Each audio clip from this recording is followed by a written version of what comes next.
Discours de Christ des derniers jours.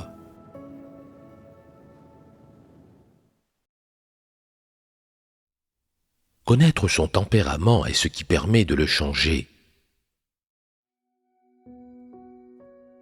Certains sont en contact avec moi depuis longtemps et sont plus familiers avec moi. Et bien qu'ils ne me traitent pas comme leur copain ou comme quelqu'un qui est sur un pied d'égalité avec eux, ils ne se sentent pas du tout retenus. Et, au fur et à mesure que le temps passe, ils s'enhardissent de plus en plus et les limites dans leur cœur disparaissent progressivement. Ils pensent toujours qu'ils comprennent tout et ils me disent souvent les choses qu'ils comprennent, pensant que personne d'autre qu'eux ne comprend quoi que ce soit. De quel tempérament s'agit-il ? C'est de l'arrogance. Ces choses extérieures peuvent être comprises d'un seul coup d'œil. Et pourtant, ces gens se croient très intelligents, ce qui est écœurant.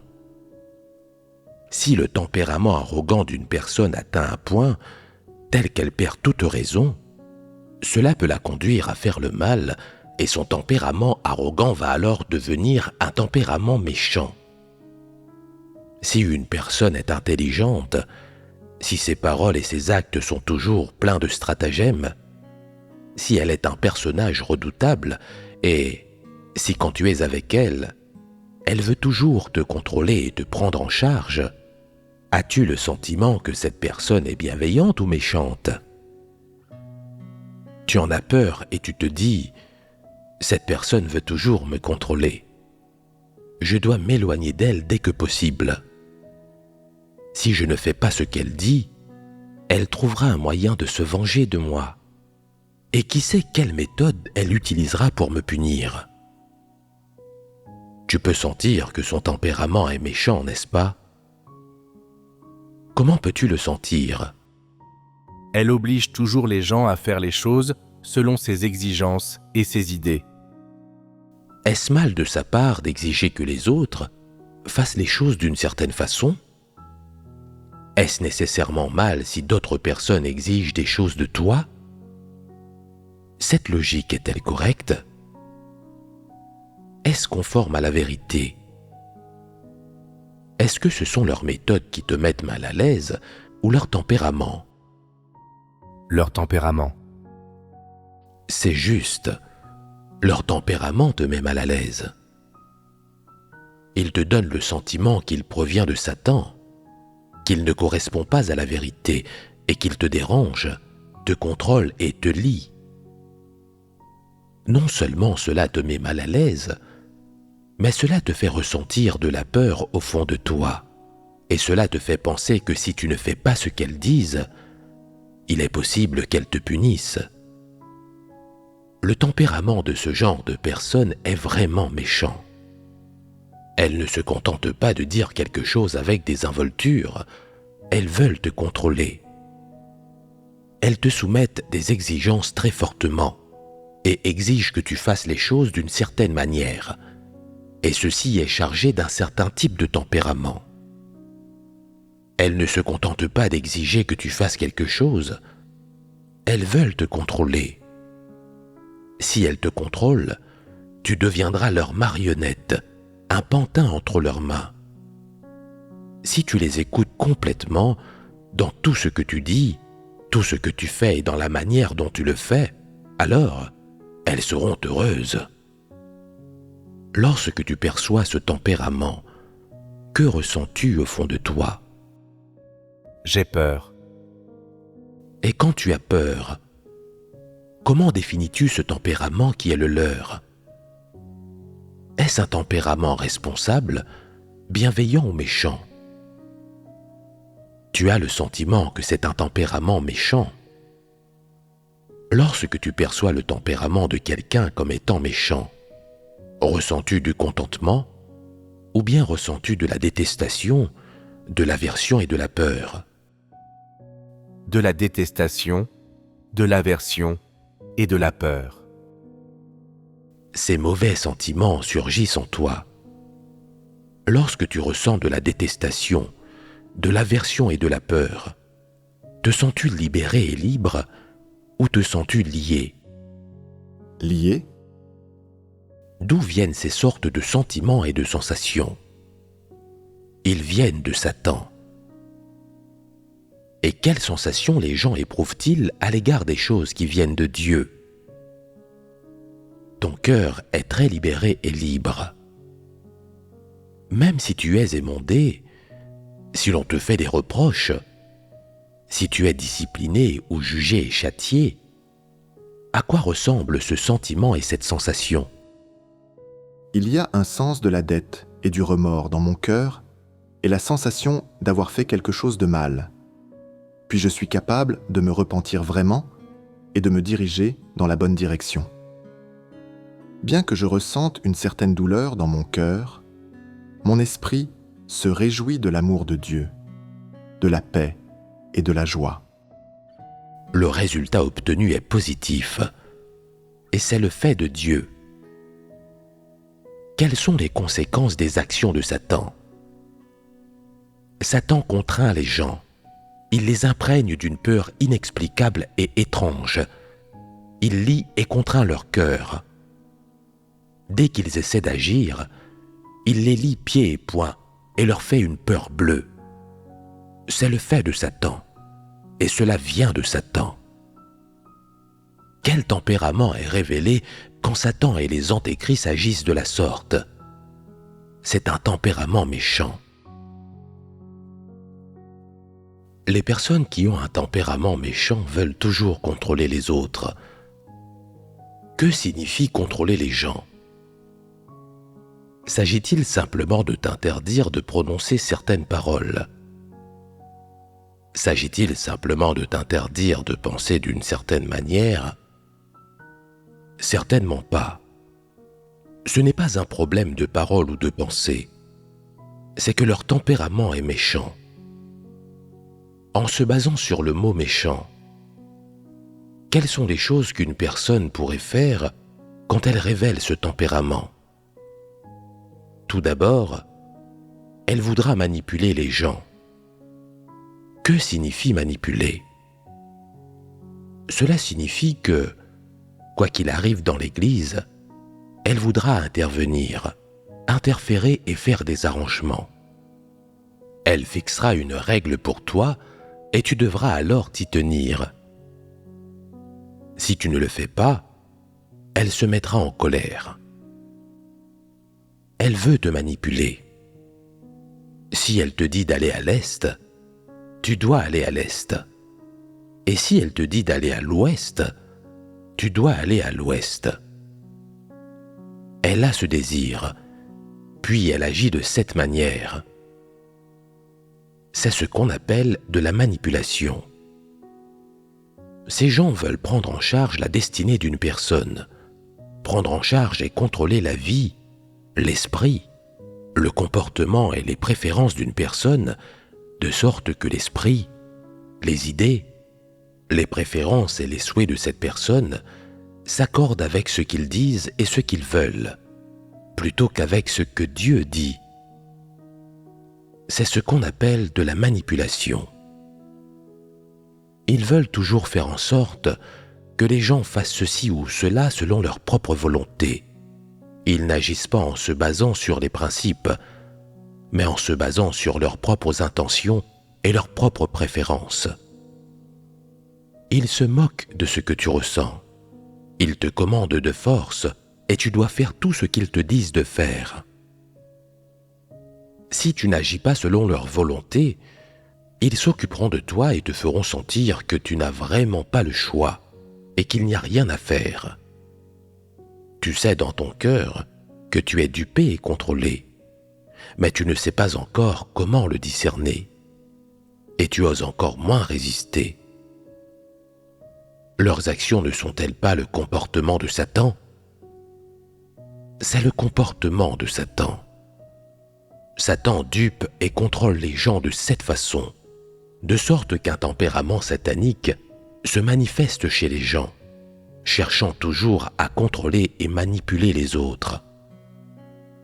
Tous les gens ont ce genre de tempérament, qu'ils puissent ou non atteindre cet objectif de contrôle et de manipulation des autres. De quel tempérament s'agit-il? C'est de la méchanceté. Pourquoi l'appelle-t-on méchanceté? Quelles sont les révélations évidentes de ce tempérament? Porte-t-il un sens de coercition? Il porte un sens de coercition, ce qui signifie que, peu importe que tu écoutes ou non, peu importe comment tu te sens, peu importe que tu l'apprécies ou le comprennes, ils exigent de force que tu les écoutes et que tu fasses ce qu'ils disent, sans aucune discussion, sans te donner l'occasion de parler et sans te donner aucune liberté. N'y a-t-il pas ce niveau de signification? C'est ce qu'on appelle la férocité, qui est l'un des aspects de la méchanceté. L'autre aspect de la méchanceté est le mal. À quoi le mal fait-il référence?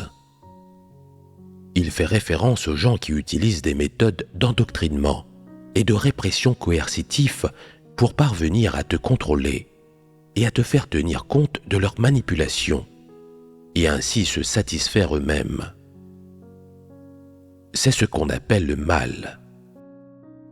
Par ses actions, Satan veut t'empêcher d'avoir ton libre arbitre, d'apprendre à réfléchir et à discerner, et de comprendre la vérité afin que ta vie puisse mûrir. Satan ne te laisse pas faire ces choses, et il veut te contrôler. Satan ne te laisse pas chercher la vérité et comprendre les intentions de Dieu, et il ne t'amène pas devant Dieu. Au contraire, il t'amène devant lui-même et t'oblige à l'écouter, comme s'il était la vérité, que tout ce qu'il dit était juste, et comme s'il était le centre de toute chose, de sorte que tu doives l'écouter et ne pas essayer d'analyser si ses paroles sont justes ou fausses. Le tempérament qui consiste à manipuler et à contrôler de manière coercitive et violente le comportement et l'esprit des gens s'appelle la méchanceté. Ne voyez-vous pas souvent ces manifestations dans votre vie quotidienne? Lorsque vous les rencontrez, est-ce que vous vous rendez compte quelles sont les révélations d'un tempérament méchant? Si d'autres personnes vous font de telles choses et révèlent un tel tempérament, vous pouvez le sentir et le discerner. Mais si vous faites vous-même de telles choses et révélez un tel tempérament, est-ce que vous vous rendrez compte que c'est un problème? Est-ce que vous vous rendrez compte que ce genre de tempérament est méchant? Agir de la sorte est très grave. Avoir toujours le désir et l'ambition de dominer les gens, de les contrôler par la force, c'est mal, c'est de Satan, c'est un tempérament satanique. Je ne peux pas agir ainsi. Je dois chercher une façon de traiter les gens et d'interagir avec eux qui soit conforme à la vérité. Parviendrez-vous à cette prise de conscience? Si vous êtes incapable de vous en rendre compte et que vous révélez souvent ce tempérament, quelles en seront les conséquences? Le savez-vous? Les frères et sœurs ne seront pas disposés à passer du temps avec moi et ils me rejetteront. C'est l'une des conséquences. Une telle personne ne peut pas s'entendre harmonieusement avec les autres, et les gens auront une grande aversion pour elle. C'est comme la peste. Dès qu'elle arrive, tout le monde doit s'en aller. Et pourquoi? Personne ne veut être contrôlé par elle. Les gens croient en Dieu et sont disposés à suivre Dieu, et ils ne sont pas disposés à suivre Satan. Et pourtant, ce genre de personne veut toujours contrôler les autres. Alors, comment les gens peuvent-ils ne pas la rejeter? Tout d'abord, elle sera souvent rejetée par les frères et sœurs, et les gens l'abhorreront. Si elle ne peut pas se repentir, une telle personne peut même ne pas être capable de remplir son devoir correctement ou pendant une longue période, parce qu'elle ne peut pas travailler harmonieusement avec les autres. Elle devra donc être éliminée. En plus de cela, quelles sont les autres conséquences? la vie de l'Église sera dérangée. C'est une autre conséquence. Cette personne deviendra une brebis galeuse parmi les frères et sœurs, et elle dérangera la vie de l'Église. Qu'est-ce qu'elle perdra personnellement à cause de cela?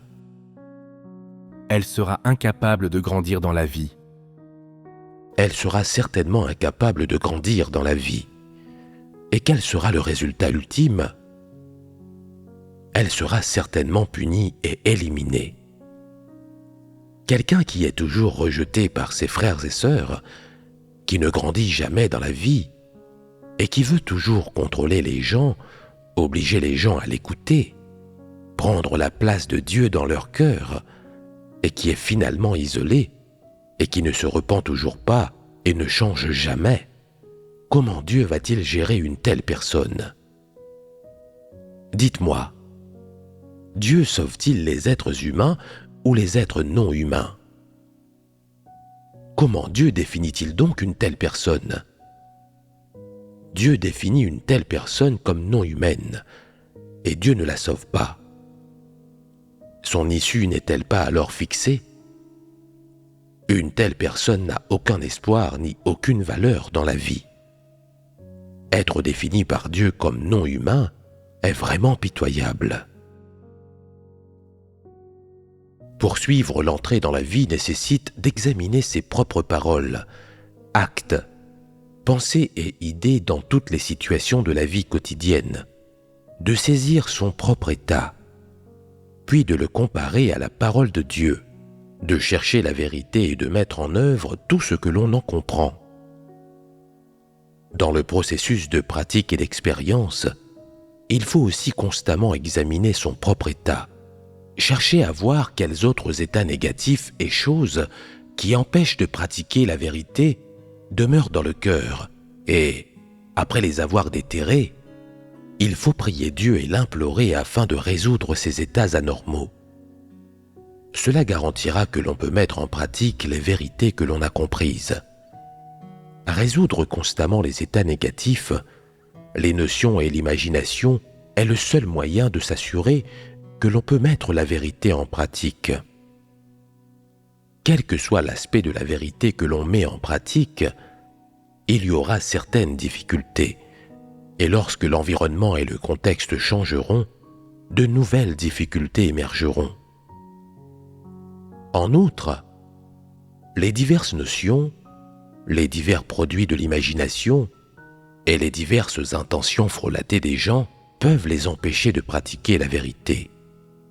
Ils doivent donc souvent s'ouvrir à ceux qui comprennent la vérité et échanger avec eux, chercher un chemin pour entrer dans la réalité-vérité et chercher les principes vérités afin de s'assurer qu'ils peuvent pratiquer la vérité conformément aux principes vérités dans divers environnements et contextes, et dans toutes sortes de domaines. On ne peut entrer dans la réalité-vérité qu'en cherchant et en pratiquant l'entrée de cette manière. Si les gens ne réfléchissent pas souvent sur eux-mêmes, ils ne seront pas capables de saisir leurs propres états, et ils ne sauront pas où se situent les difficultés dans la pratique de la vérité, ni quelle est l'ampleur des obstacles à cette pratique, de sorte qu'ils ne seront pas capables de s'assurer qu'ils peuvent mettre la vérité en pratique. Seuls ceux qui se connaissent eux-mêmes et maîtrisent leurs propres états peuvent se fier à Dieu et se tourner vers lui, et mettre facilement la vérité en pratique. Ceux qui ne se connaissent pas eux-mêmes suivent toujours des règlements, basés sur leurs notions et leur imagination, de sorte que les obstacles auxquels ils font face sont nombreux, et leurs difficultés sont grandes. En fait, la plus grande difficulté à laquelle les gens sont confrontés réside dans leur tempérament corrompu, suivi par leur incompréhension des principes de pratique. Une fois ces deux problèmes résolus, il leur est facile de mettre la vérité en pratique. Pour devenir quelqu'un qui se soumet à Dieu et pour entrer dans la réalité-vérité, il faut d'abord travailler à mettre la vérité en pratique. Si l'on est capable de mettre en pratique plusieurs aspects de la vérité, dans les différentes situations que l'on rencontre chaque jour, alors on est déjà entré dans la réalité-vérité. Si tu t'entraînes constamment de cette manière, que tu réfléchis sur toi-même et que tu trouves un chemin de pratique dans la parole de Dieu, tu pourras progressivement résoudre ton propre état corrompu. Et tu auras un chemin pour pratiquer la vérité et y entrer. Simultanément, tu gagneras une compréhension élémentaire des principes permettant de mettre en pratique tous les aspects de la vérité. Quand une personne a une véritable compréhension de ses états et de tous les aspects de la vérité, son cœur se sent comblé et elle s'enrichit de plus en plus. Elle ne semble plus insensible et lente d'esprit, ni médiocre et pitoyable. De nos jours, la plupart des gens peuvent parler un peu des questions extérieures, mais lorsqu'on leur demande d'exprimer des points de vue corrects sur des questions qui touchent au bien et au mal, et de parler de leur compréhension de ces sujets, ainsi que de leur méthode pour y faire face et de leur chemin de pratique, ils n'ont pas une compréhension claire et sont complètement vides à l'intérieur. Certains diront peut-être « Tu as tort, nous ne sommes pas complètement vides à l'intérieur.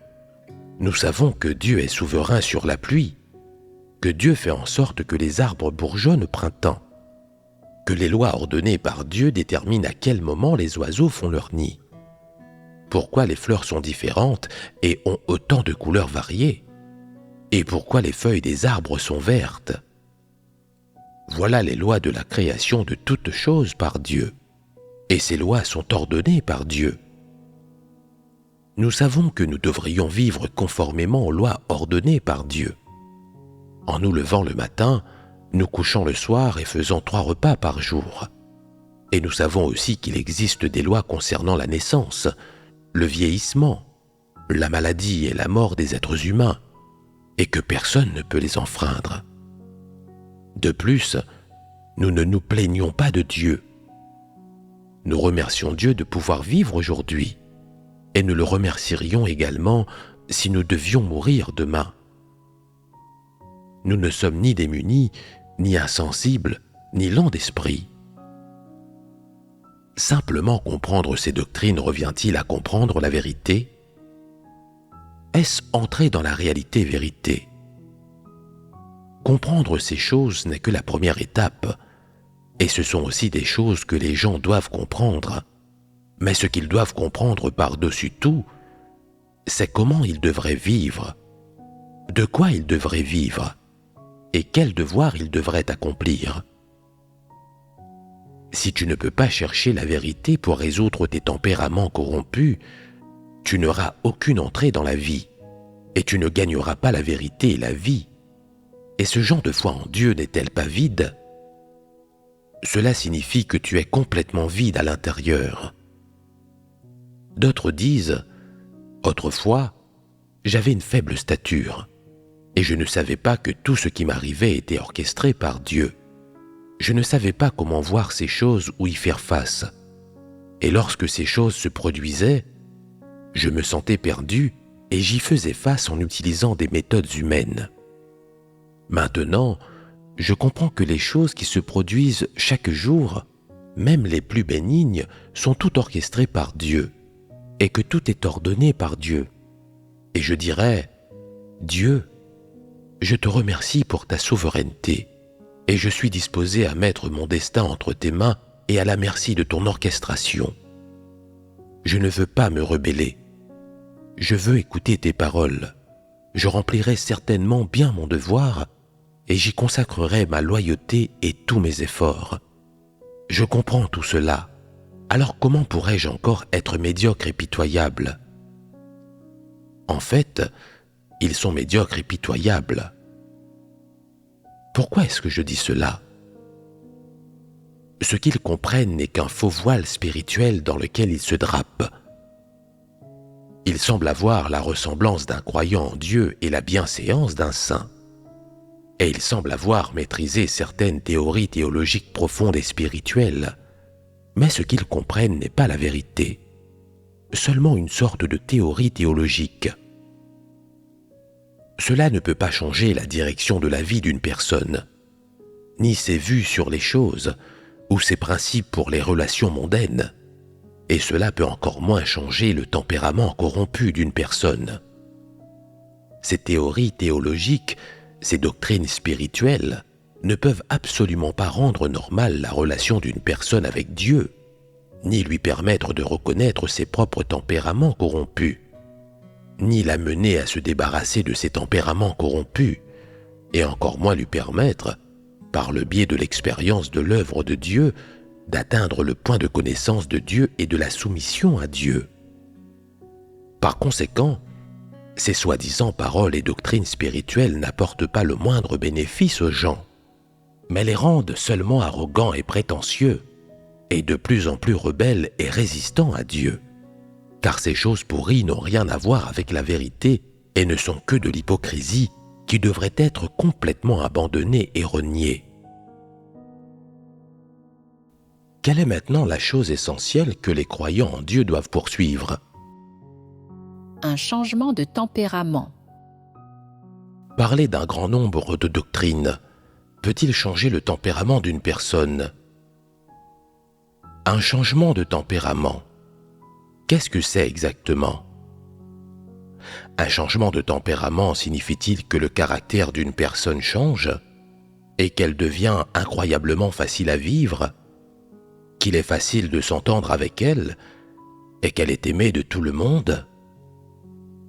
Un changement de tempérament signifie-t-il qu'une personne devient silencieuse et réticente à parler ou à rire? Un changement de tempérament signifie-t-il qu'une personne devient endurcie, expérimentée et mature? Alors qu'est-ce qu'un changement de tempérament? Quelle est la première chose à comprendre pour changer son tempérament? Tout d'abord, il faut comprendre les bases sur lesquelles repose le changement de tempérament. C'est-à-dire qu'il faut d'abord reconnaître ce qu'est devenu l'essence nature de l'homme et ce qu'est devenu le tempérament de l'homme après avoir été corrompu par Satan. Cela permettra de reconnaître la vérité de sa propre corruption. Par exemple, certaines personnes sont particulièrement trompeuses, et cette tromperie est leur nature et aussi leur tempérament. Certaines personnes sont particulièrement arrogantes, et cette arrogance est leur nature et aussi leur tempérament. Je vais te donner un exemple. Disons que lorsque quelque chose t'arrive, tu as tes propres intentions. Lorsque ces intentions se manifestent, qu'est-ce qui est aux commandes? Tout d'abord, ce n'est certainement pas ta personnalité qui est aux commandes, ni tes antécédents familiaux, et encore moins une autre personne. Tes intentions sont sous le contrôle de ton tempérament. Tu dois donc tout d'abord t'examiner pour savoir de quel tempérament il s'agit. S'il s'agit d'arrogance, de vilenie, de malveillance ou d'intransigeance. Une fois que tu l'as compris, examine-toi davantage pour découvrir les états que ce tempérament provoquera. Disons par exemple qu'il s'agit de la tromperie. Quand les gens s'engagent dans la tromperie, de quelles intentions cela vient-il? Quel but essaie-t-il d'atteindre? Sans exception, c'est pour atteindre réputation, gain et statut. En un mot, c'est pour leurs propres intérêts. Et qu'est-ce qui est à la racine de la poursuite des intérêts personnels? C'est que les gens considèrent leurs propres intérêts comme plus importants que tout le reste. Ils s'engagent dans la tromperie pour que cela leur profite à eux-mêmes. Et leur tempérament trompeur est ainsi révélé. Comment ce problème devrait-il être résolu? Vous devez d'abord discerner et savoir ce que sont les intérêts, ce qu'ils apportent exactement aux gens, et quelles sont les conséquences de leur poursuite. Si vous ne pouvez pas comprendre cela, alors y renoncer sera plus facile à dire qu'à faire. Si les gens ne comprennent pas la vérité, alors rien n'est plus difficile pour eux que d'abandonner leurs propres intérêts c'est parce que leurs philosophies de vie sont chacun pour soi, Dieu pour tous, et devenir riche ou mourir en essayant. De toute évidence, ils vivent pour leurs propres intérêts. Les gens pensent que sans leurs propres intérêts, s'ils devaient perdre leurs intérêts, ils ne pourraient pas survivre. C'est comme si leur survie était inséparable de leurs propres intérêts. Donc la plupart des gens sont aveugles à tout, sauf à leurs propres intérêts. Ils considèrent leurs propres intérêts comme supérieurs à toute autre chose. Ils vivent pour leurs propres intérêts, et les amener à renoncer à leurs propres intérêts revient à leur demander de renoncer à leur propre vie. Alors que faire dans de telles circonstances ? Les gens doivent accepter la vérité. Ce n'est que lorsqu'ils comprennent la vérité qu'ils peuvent percevoir l'essence de leurs propres intérêts. Ce n'est qu'alors qu'ils peuvent apprendre à y renoncer et à se rebeller contre eux, et être capables de supporter la douleur du renoncement à ce qu'ils aiment tant. Et quand tu pourras faire cela et abandonner tes propres intérêts, tu te sentiras plus serein et plus en paix dans ton cœur. Et, en faisant cela, tu auras vaincu la chair. Si tu t'accroches à tes intérêts et refuses d'y renoncer, et si tu n'acceptes pas le moins du monde la vérité, dans ton cœur, tu te diras peut-être « Quel mal y a-t-il à essayer que cela me profite à moi-même et à refuser de subir la moindre perte ? Dieu ne m'a pas puni, et que peuvent me faire les gens ?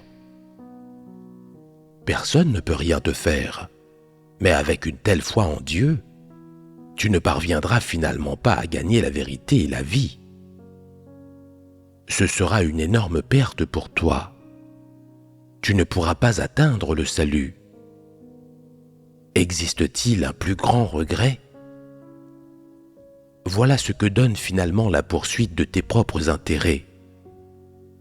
Si les gens ne poursuivent que la réputation, le gain et le statut, s'ils ne poursuivent que leurs propres intérêts, alors ils ne gagneront jamais la vérité et la vie. Et finalement, ce sont eux qui subiront une perte. Dieu sauve ceux qui poursuivent la vérité. Si tu n'acceptes pas la vérité et que tu es incapable de réfléchir à ton propre tempérament corrompu et de le connaître, alors tu ne te repentiras pas vraiment et tu n'auras aucune entrée dans la vie. Accepter la vérité et te connaître toi-même, voilà le chemin pour grandir dans la vie et pour atteindre le salut. C'est la possibilité pour toi de venir devant Dieu afin d'accepter son examen, son jugement et son châtiment, et de gagner la vérité et la vie. Si tu renonces à poursuivre la vérité au profit de la poursuite de la réputation, du gain, du statut et de tes propres intérêts, cela équivaut à renoncer à la possibilité d'accepter le jugement et le châtiment de Dieu et d'atteindre le salut. Tu choisis la réputation, le gain, le statut et tes propres intérêts, mais ce que tu abandonnes, c'est la vérité, et ce que tu perds, c'est la vie et la chance d'être sauvé. Qu'est-ce qui compte le plus ? Si tu choisis tes propres intérêts et abandonnes la vérité, n'est-ce pas stupide ? Pour le dire en termes vernaculaires, c'est subir une grande perte pour un petit avantage. Réputation, gain, statut, argent et intérêt, tout cela est temporaire, éphémère, alors que la vérité et la vie sont éternelles et immuables. Si les gens résolvent les tempéraments corrompus qui leur font poursuivre la réputation, le gain et le statut, alors ils ont l'espoir d'atteindre le salut. En outre, les vérités que les gens gagnent sont éternelles. Ni Satan ni personne d'autre ne peut enlever ces vérités aux gens. Tu renonces à tes intérêts, mais ce que tu gagnes, ce sont la vérité et le salut. Ces résultats sont les tiens et tu les gagnes pour toi-même. Si les gens choisissent de pratiquer la vérité, alors, même s'ils ont perdu leurs intérêts, ils gagnent le salut de Dieu et la vie éternelle. Ces gens-là sont les plus intelligents. Si les gens renoncent à la vérité au profit de leurs propres intérêts, alors ils perdent la vie et le salut de Dieu. Ces gens-là sont les plus stupides. Ce qu'une personne choisit, ses intérêts ou la vérité, est incroyablement révélateur. Ceux qui aiment la vérité choisiront la vérité. Ils choisiront de se soumettre à Dieu et de le suivre. Ils préféreraient abandonner leurs propres intérêts pour poursuivre la vérité.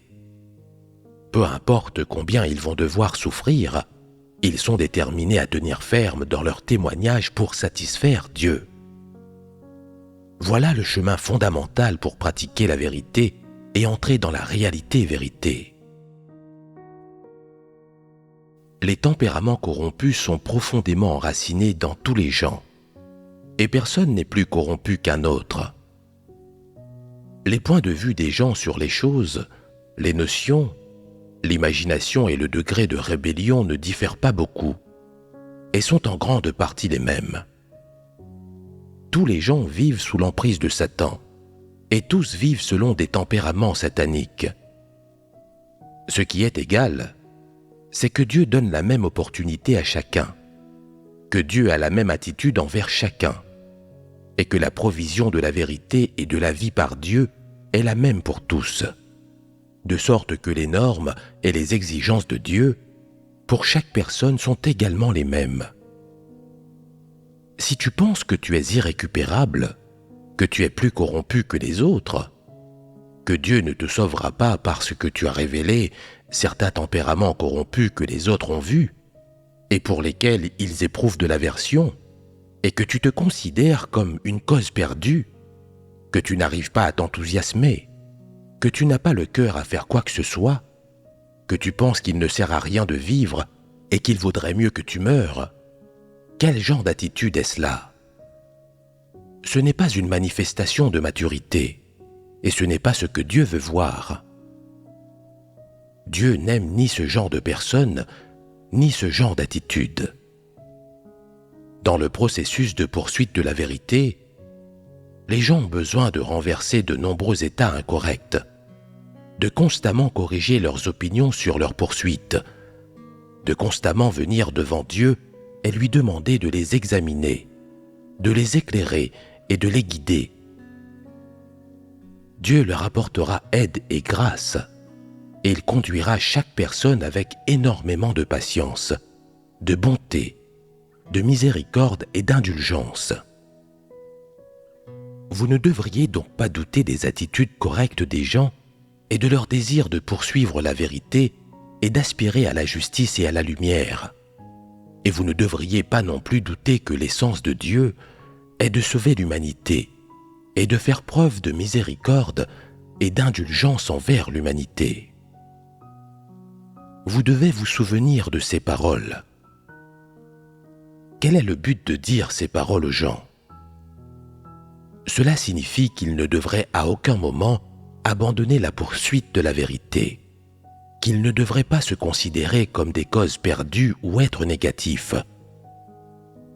Quand tu tombes dans la négativité, tu dois te dire « Pourquoi Dieu a-t-il exprimé tant de vérité ?» C'est pour aider encore plus les gens à comprendre la vérité et à résoudre leurs propres problèmes réels. Non seulement tu gagnes directement beaucoup des paroles de Dieu, mais tu gagnes aussi beaucoup quand tu échanges sur la vérité avec tes frères et sœurs. N'est-ce pas la même chose que Dieu t'aidant à ce moment-là ?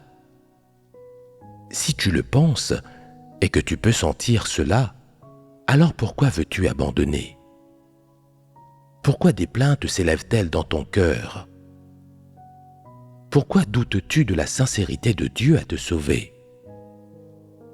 Les gens peuvent être stupides, de petite stature et faibles, mais ils ne peuvent pas perdre la foi quand il s'agit du salut. J'espère qu'un jour, lorsque je vous parlerai à nouveau et interagirai à nouveau avec vous, je verrai que vous ne semblez pas médiocre et pitoyable, ou insensible et lent d'esprit, mais que vous aurez obtenu et gagné quelque chose.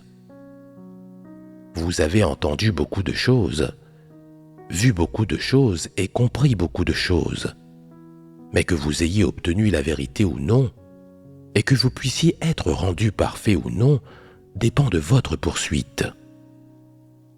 C'est un fait que, si quelqu'un poursuit la vérité, il peut l'obtenir, mais s'il n'écoute pas et ne la poursuit pas, il ne la recevra jamais. Tant que vous poursuivez vraiment la vérité, l'amour pour Dieu et un changement de tempérament, comme Pierre l'a fait, vous gagnerez l'approbation de Dieu. C'est certain.